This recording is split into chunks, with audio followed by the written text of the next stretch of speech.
Oh, hey. It's time to do morning report. Are you ready? Because I'm ready. All right, here we go.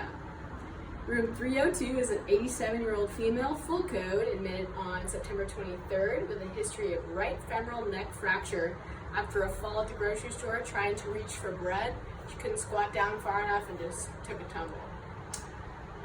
The patient also is in atrial fibrillation rhythm, for which she is receiving a heparin drip of 25,000 units per 500 milliliters of sodium.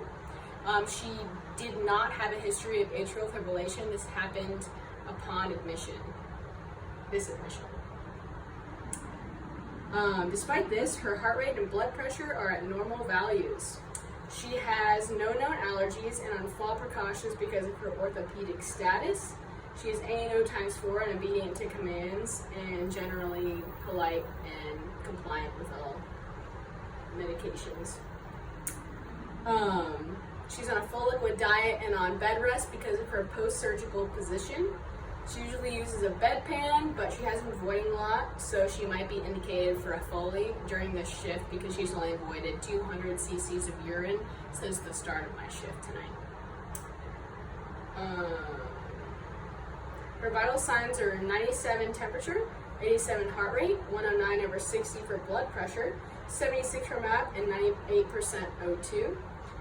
She has a history of high BP for which she's getting a lot of calcium channel blockers and beta blockers, but her blood pressure has been pretty low lately, so I would just kind of monitor her blood pressure really strictly before you give her any blood pressure lowering medications.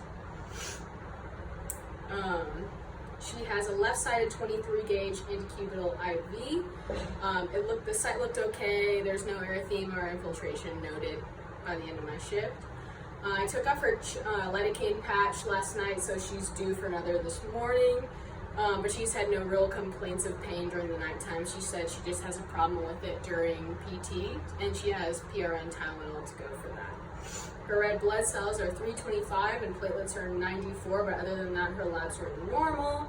She has an EDG scheduled for 10 this morning, so kind of keep an eye out for that. And I changed her hip dressing last night. There was no permanent drainage from the dressing or no redness at all either. It looks pretty good. The skin on the buttocks as well and other pressure points were clear without erythema or lesions. And the patient independently repositions but may need reminders because of she's elderly and she's ANO ×4, but she might need a little gentle reminders. Incentive spirometer encouraged and compression devices have been applied, and her daughter said she would visit today at 9 a.m. I don't know if I mentioned this, she has no known allergies. Have a great shift.